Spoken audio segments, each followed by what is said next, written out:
If you give your all, but someone still calls you lazy, what do you do next? The rain against the apartment window was relentless. Seattle's morning sky colored in muted grays and silvers, as if the city itself had hit the snooze button.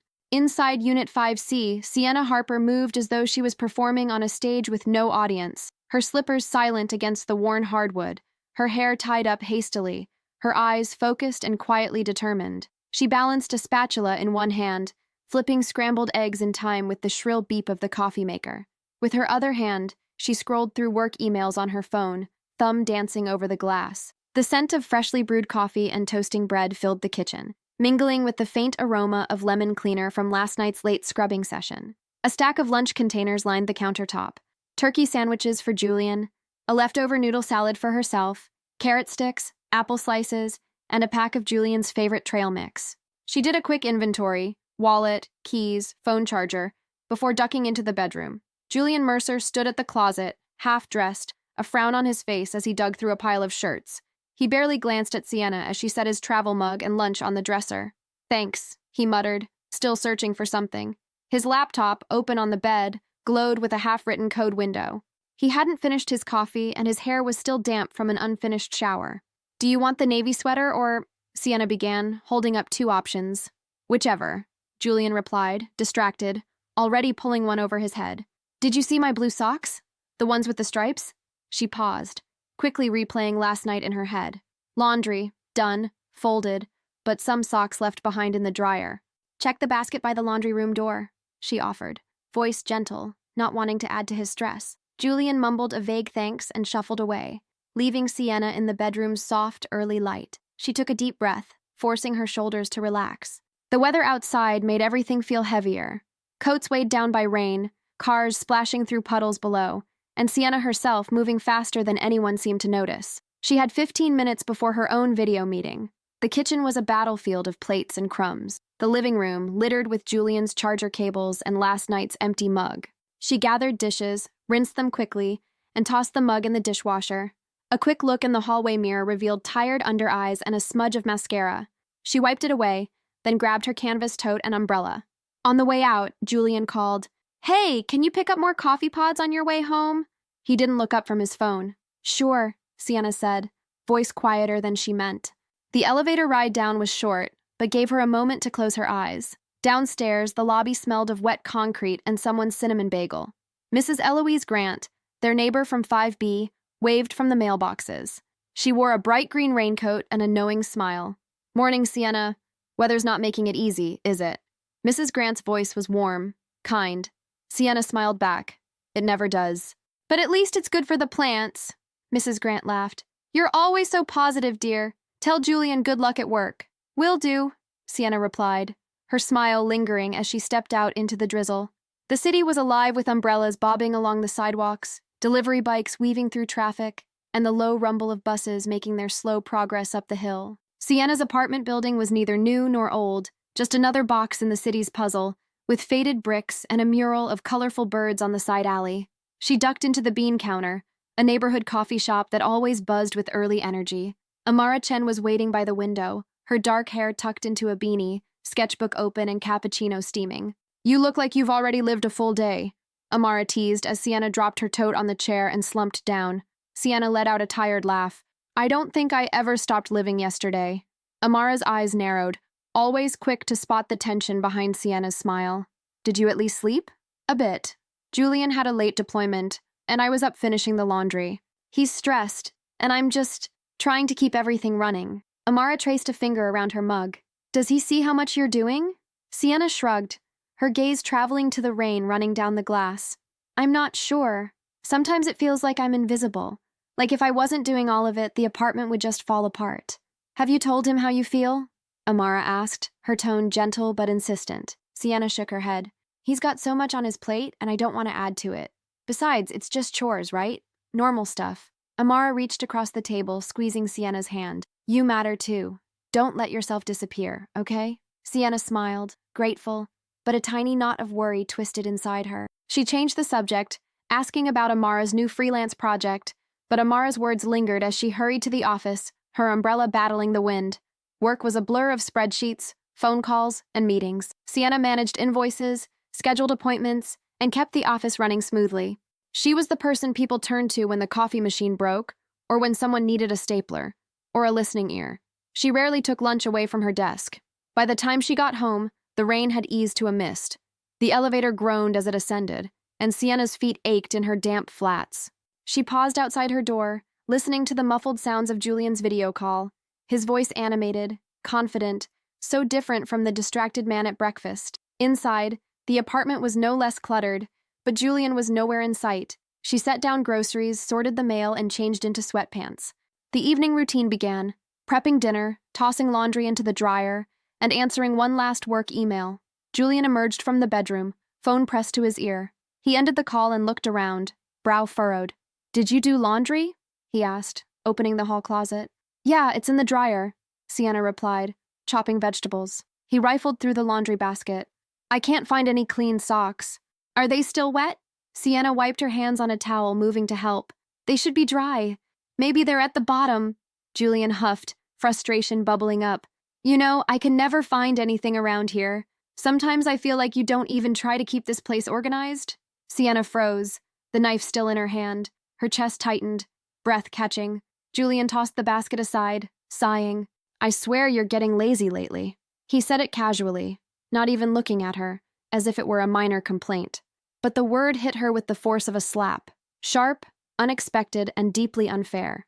She stared at him, mouth opening and closing. He was already moving away, eyes on his phone, unaware of the damage done. The room felt smaller, the overhead lights suddenly too harsh. Sienna's hands trembled as she put down the knife and leaned against the counter. She could hear her own heartbeat, loud in her ears, lazy. After all the early mornings, the late nights, the lists and the lunches and the endless, invisible labor, after holding everything together so tightly it sometimes hurt to breathe. The word echoed in her mind, over and over, until she wasn't sure if she was angry, hurt, or just exhausted.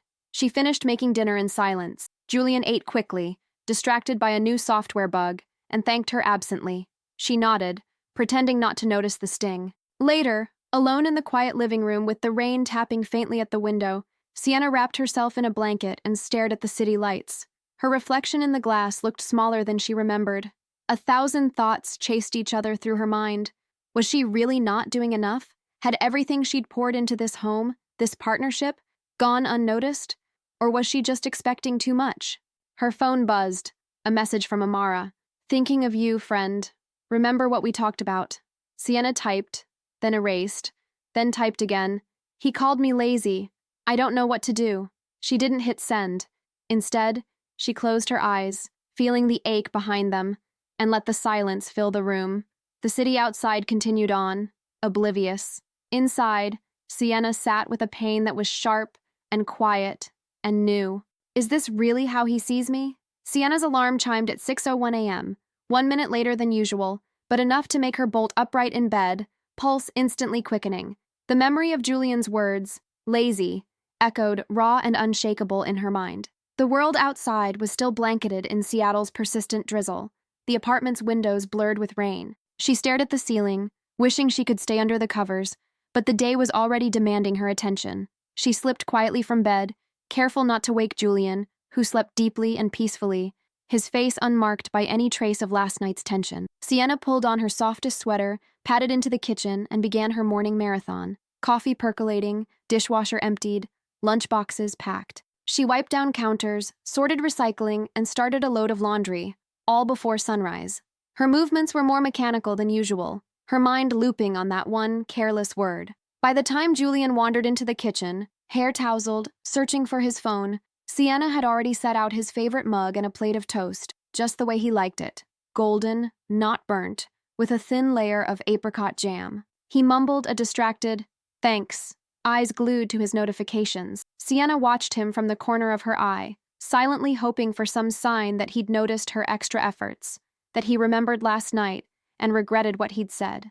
But Julian was already absorbed in a work email, barely glancing up as he gulped his coffee. The air between them was thick and silent, punctuated only by the hum of the fridge. Sienna tried to shake off the heaviness, but the words lingered. She straightened the stack of bills on the counter, added dry cleaning to her to-do list, and grabbed a raincoat. Her office was a flurry of copy machines, muted phone calls, and the low whir of fluorescent lights. Sienna spent her lunch break at her desk, methodically balancing spreadsheets, her mind flickering between debits, credits, and the memory of Julian's voice. She checked her messages, a reminder from Amara, coffee after work, and a text from Julian.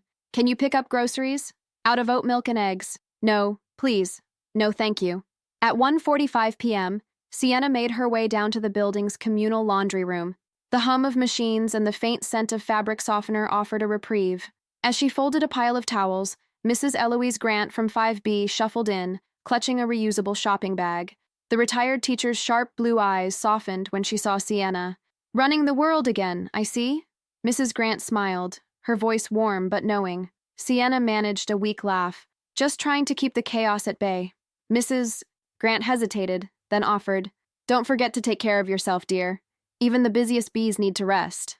The words were kind, but Sienna felt tears prick at her eyes. She blinked them away, nodding. Thank you, Mrs. Grant. I'll try. After work, Sienna swung by the grocery store. The aisles were crowded and noisy, but she moved with purpose, crossing off Julian's requests and a few essentials she knew they'd need. Her phone buzzed. Amara. Still on for coffee? Sienna hesitated, glancing at her list, then texted back. Running late. Rain check? The truth was, she was exhausted. Her arms ached with grocery bags as she trudged across the slick pavement, her shoes damp from puddles. When she reached the apartment building, she found Mrs. Grant struggling with a heavy tote. Without hesitation, Sienna hurried over. Let me help you with that, she offered, shouldering the bag. Oh, Sienna, are you sure? You look tired yourself. It's fine, really. Together they rode the elevator in companionable silence. Mrs. Grant gave her a grateful smile before disappearing into her apartment. Sienna stood in the hall for a moment, the muffled sounds of TVs and laughter filtering through closed doors, then turned toward her own. Inside, Julian was perched on the couch, laptop open, headphones on. The apartment was cluttered, shoes by the door, unopened mail on the side table, and a tangle of cords near the TV. Sienna set the groceries down, unpacked them, and started dinner while Julian typed furiously, oblivious to her presence. As she stirred the sauce, she watched him, his furrowed brow, the way he occasionally sighed in frustration. She wanted to ask about his day, to share hers, but she couldn't shake the feeling that her words would bounce off unseen walls. Later that night, Sienna sat at the dining table, bills spread before her, surrounded by the quiet hum of the city. She paid the rent, scheduled the utilities, updated their shared calendar. She glanced at Julian, who had finally closed his laptop and was scrolling on his phone. Hey, did you see the groceries? She ventured, voice tentative. Yeah, thanks, he replied, but didn't look up. A hollow ache settled in her chest. She tried to focus on her tasks, but her mind wandered. Was she truly being lazy? Was she invisible? Did any of this matter to him? The next morning, Sienna pushed herself harder. She woke early to mop the kitchen floor, scrubbed the bathroom, and emptied the recycling. She ironed Julian's shirts and left a note on his lunch. Have a good day. 3S. At work, she volunteered for an extra project, hoping for some sense of accomplishment, some affirmation. But as the week wore on, her energy waned. She forgot her own lunch one day, her head pounding as she sat through a late meeting. A coworker, Dave, joked over the copy machine. Some people just never say thank you, huh? Sienna forced a laugh, but the words stung. Another reminder of all the invisible work she did, both at home and at the office. Amara noticed the dark circles under Sienna's eyes during their Friday coffee. The cafe was bustling, the windows fogged with late afternoon rain, but Amara's focus was unwavering. You look exhausted, Sai. Is everything all right? Sienna hesitated, then shrugged. It's just everything. Home, work. I'm trying so hard, but it feels like no one notices. Julian called me lazy, and I can't stop thinking about it. Amara's expression darkened. That's not okay. You do more in a day than most people do in a week. You need to talk to him, Sienna. You can't keep running yourself into the ground. I just keep hoping if I do more, he'll notice, that he'll take it back. Amara shook her head gently. You're not responsible for his blind spots. You deserve recognition. But first, you need to recognize it yourself. Sienna sipped her coffee, feeling the warmth seep into her cold hands. She wanted to believe Amara, but the nagging doubt persisted. That weekend, Sienna continued her silent campaign, organizing closets, replacing dead light bulbs, watering the plants, and even baking Julian's favorite banana bread. She texted reminders for his dentist appointment, set up a new system for their bills, and scheduled a car maintenance. All of it, she hoped, would prove, if only to herself, that she was anything but lazy. But Julian remained distant, preoccupied with work deadlines, his mood growing shorter as his own stress mounted. On Sunday night, as Sienna folded laundry in the living room, Julian walked through, frowning at a pile of unopened mail. "Bills again?" he muttered. "I paid them all," Sienna replied quietly. He didn't hear her, or maybe he just didn't listen. Sienna stared at the neat stack she'd created, her heart heavy. She wondered how much more she could do, how much more she would have to give before someone noticed.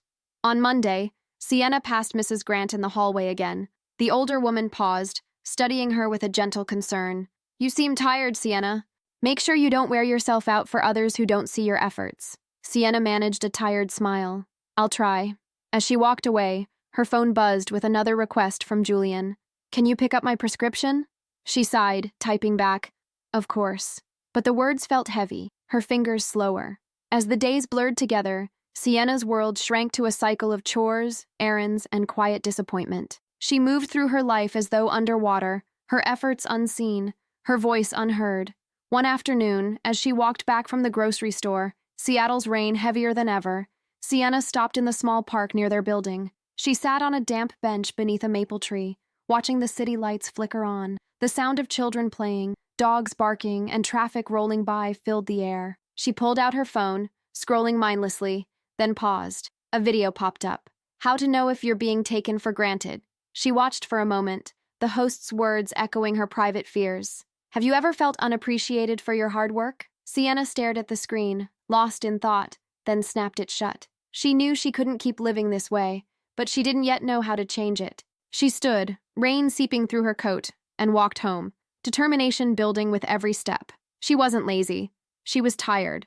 Tired of being invisible, tired of waiting to be seen. If you've ever felt unappreciated for all the hard work you do, at home, at your job, or in your relationships, you're not alone. Sienna's story is just beginning, and sometimes recognizing your own worth is the first step to real change. If you've ever been in Sienna's shoes, subscribe to our channel and share your story in the comments. Your voice matters, and you never know who needs to hear it. Stay tuned to see how Sienna's journey unfolds, because everyone deserves to be seen. The day had been a marathon with no finish line. Sienna stepped through the apartment door, the weight of her overflowing tote bag digging into her shoulder, groceries threatening to spill loose. It was almost 8 p.m. The Seattle sky outside had faded to charcoal, the city lights reflecting off the slick, rain-dappled sidewalks below. Her hair had frizzed in the drizzle, her coat was damp, and her feet ached from standing in line at the grocery store after another demanding day at the office. She let the door swing shut behind her, balancing the bags long enough to flick on the hallway light. The apartment greeted her in a familiar, disheveled way. Shoes kicked off by the door, a half-folded blanket slumped on the couch, the faint scent of takeout containers still lingering from Julian's lunch. The clutter, which she'd managed for so long with quiet patience, now felt like a silent accusation. Sienna set the groceries on the kitchen counter, fighting a wave of exhaustion as she began to unpack. Milk in the fridge, apples in the bowl. She stopped, her hand hovering over a bruised peach, and closed her eyes. She could hear Julian in the next room, his voice low and urgent as he spoke into his headset, fingers clacking across his keyboard. Another late-night emergency at work, another dinner eaten alone. She pressed her lips together, pushing down the resentment. Just get through the evening, she told herself. Maybe tomorrow would be easier. A few minutes later, Julian emerged, running a hand through his hair, the glow of the computer screen still on his face. He barely glanced at Sienna as he passed through the kitchen, reaching for a glass of water. "Hey," she offered, voice thin. "I picked up that bread you like. And there's leftover pasta if you're hungry." "Yeah, thanks," he said, distracted, eyes already darting back to his phone. "Did you see my blue hoodie anywhere? I can't find it. Also, the living room's kind of a mess. I thought you said you'd tidy up." Her heart thudded, anger prickling at the edges of her fatigue. "I haven't had a chance yet. I just got home, Julian. I had groceries, then I helped Mrs. Grant bring her bags up the stairs, and—" He cut her off, sighing in exasperation. "I mean, it's not that hard, Sienna. I'm slammed at work too, but things are falling apart around here. Sometimes it feels like you're just, I don't know, mailing it in." The words landed like a slap. Sienna's grip tightened on the counter. She felt the heat rise in her chest, hurt, humiliation, and something sharper that she'd been swallowing for weeks. She steadied herself, forcing her voice to stay level. "I'm not mailing it in, Julian. I'm doing everything I can. I work all day, I run errands, I keep this place as together as I possibly can. If you think I'm not trying, then maybe you're not seeing me at all. Julian blinked, caught off guard by the edge in her tone. I didn't mean… No, you did. You called me lazy last week because your socks weren't folded, and now, apparently, I'm not doing enough because there are dishes in the sink and a blanket out of place. Her voice trembled, but she pressed on. Do you know how that feels, Julian? To give everything, at work, at home, for you, and still be told it's not enough? He opened his mouth, then closed it, words failing him. For the first time, he seemed to notice how tired she looked. Her shoulders slumped, her eyes rimmed with fatigue, the deep lines of worry etched around her mouth. Sienna turned away, blinking back angry tears. She busied herself with the groceries, hands shaking as she crammed vegetables into the crisper drawer. Julian hovered in the doorway, uncertainty flickering across his expression. Look, I'm sorry if I was harsh. Work's been insane. I just haven't had the energy. Neither have I. Sienna spun to face him, her voice cracking. That's the point. I'm running on empty. And instead of help, or even a thank you, all I get is criticism. The silence was thick, broken only by the distant hum of the refrigerator and the muted city sounds beyond the rain-streaked windows. Julian rubbed his forehead, searching for words. Maybe I haven't been fair, he admitted, his voice softening. I get overwhelmed, and I start seeing everything that's not done. I don't think about what you're already doing. I'm sorry, Sienna. I really am. She held his gaze, the hurt still raw but mingled now with relief that he was finally seeing her. A long moment passed. Sienna let out a shaky breath, her anger ebbing, replaced by a kind of weary clarity. I can't keep doing this, Julian. Not alone. Not if I'm going to be blamed for things slipping through the cracks. I need you to see me.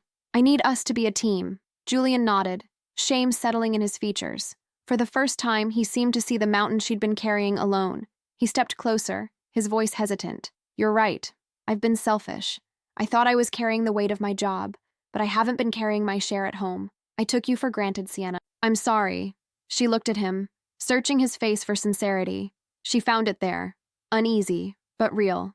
I talked to Amara today, she said quietly. She asked me what would happen if I just stopped doing everything. If I let someone else carry some of the load. I think we need to make some changes. Julian nodded again, more firmly this time. Yeah, we do. What do you want to do? Sienna straightened, her voice steadier. I want us to sit down, together, and list out everything that needs to be done. Chores, errands, bills, appointments, all of it. And then I want us to split it, fairly. Not just what's convenient for you, not just what I'm used to doing. And I want us to check in with each other every week. If something's not working, we adjust. He let out a breath, as if the idea was both daunting and liberating. Okay, let's do it. I want to do better, Sienna. I want us to be better. She nodded, a fragile hope rising in her chest. Me too. They stood in the kitchen, the city's glow softening the sharp edges of the night outside. For the first time in weeks, the apartment felt less like a battleground and more like home. Julian reached for her hand, his expression earnest. Thank you for telling me. I promise I'll listen, and I'll help. Really help. Starting now. Sienna squeezed his hand, the smallest smile breaking through. Thank you for hearing me. As they moved toward the living room to sit down, together, Sienna felt something shift inside her. The word lazy still stung, but it no longer defined her. She had found her voice, and finally, someone was listening. That night, as rain pattered gently against the windows and the city settled into its evening hush, Sienna and Julian began to build something new, a partnership, rooted in honesty and respect.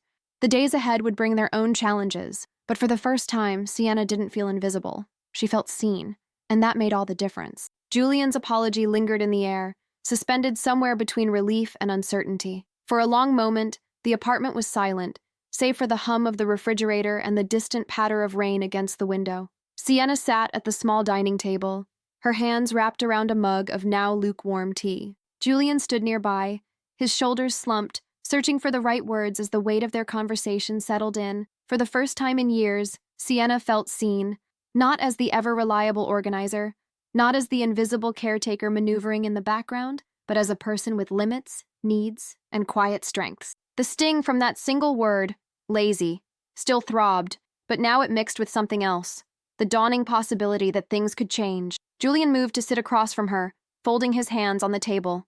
I'm sorry, Sienna. I really am, he said, voice low. I let my own stress blind me to everything you do. He paused, glancing at her, searching her face for forgiveness, or, at the very least, understanding. I don't want to be that person. I don't want you feeling alone in this. Sienna exhaled, letting the tension slip from her shoulders. I know you've been under pressure, she replied softly, but I can't keep doing everything without help or appreciation. I need us to be a team. I need to feel valued, too. Julian nodded, the seriousness in his eyes matching her own. You're right. I've taken you for granted. I want to do better, be better, for us. The conversation that followed was unlike any they'd had before. They didn't shy away from discomfort. Sienna spoke openly about how invisible she'd felt, how each overlooked task and unspoken thank you had piled up inside her. Julian listened, really listened, without interruption or defensiveness. He admitted his own blind spots and frustrations, acknowledging that he'd fallen into a pattern of expectation rather than gratitude. Together, they outlined a new plan, a true partnership. On a blank notepad, they listed all the weekly tasks: laundry, groceries, meal prep, cleaning, bills, errands, work obligations. For the first time, Julian saw the sheer volume of what Sienna managed, and the realization hit him hard. Let's split this fairly, Sienna said, handing him the pen. Not just in chores, but in checking in, supporting each other, and saying thank you. Julian smiled, almost shyly, as he wrote his name beside the tasks he'd take on. Deal, he said. And I'll set a reminder to ask how your day was. Every day. I mean it. A tentative laugh bubbled up between them, easing the heaviness in the room.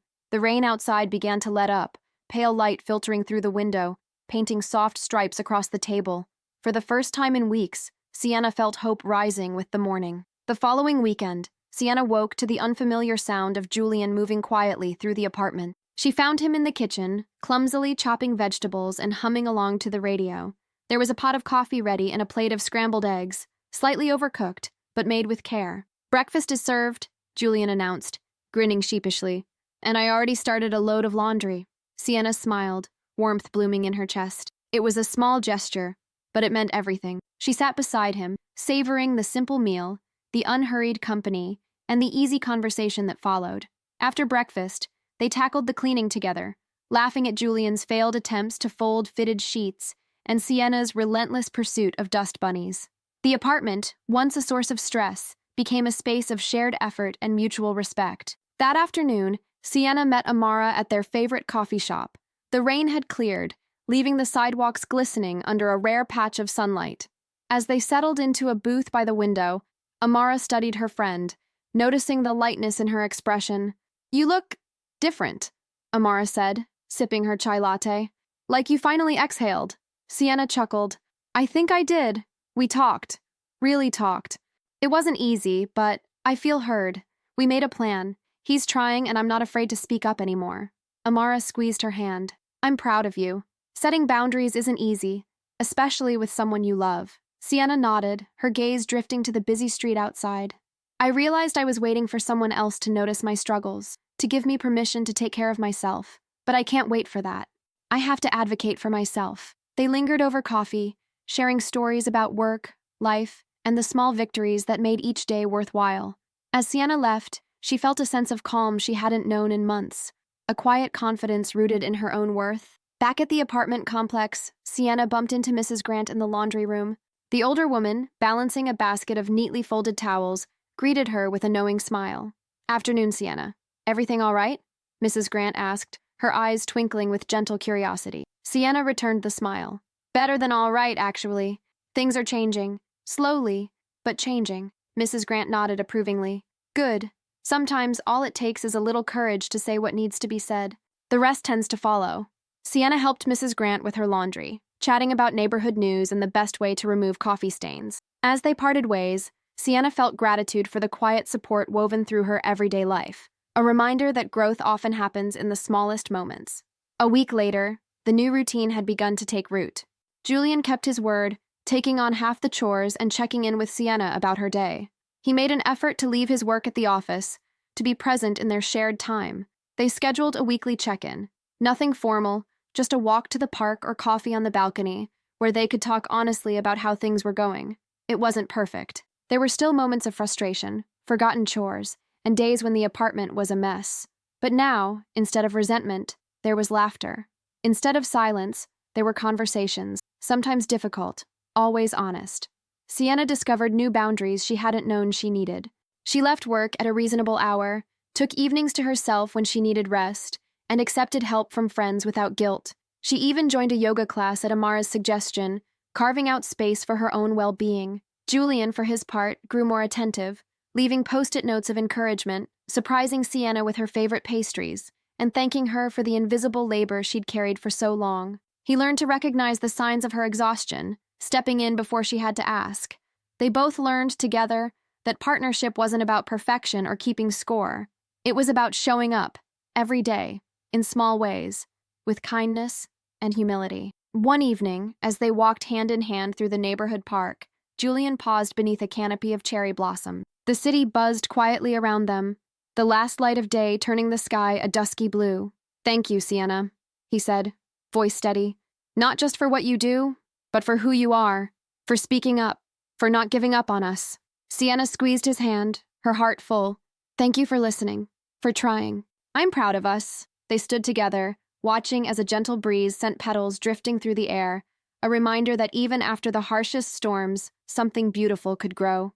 If you've ever felt unappreciated for everything you do, at home, at work, or in your relationships, know that your efforts matter, even when they go unseen. Sometimes the hardest thing is finding your voice and asking for the respect you deserve.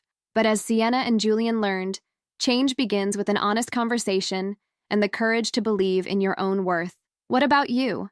Have you ever found yourself in Sienna's shoes, feeling invisible or taken for granted? How did you find your voice, or what would you say if you could? Share your story in the comments below. Let's support each other, because no one should feel alone in their efforts. If you found Sienna's journey inspiring, give this video a like, hit subscribe, and ring the bell for more real-life stories that matter. Your voice is important here, and our community is stronger when we lift each other up. Thank you for watching, for sharing, and for being part of this story. Until next time, take care of yourself and remember, your worth isn't measured by what others see. It's found in every quiet act of courage, every boundary you set, and every moment you choose to honor yourself.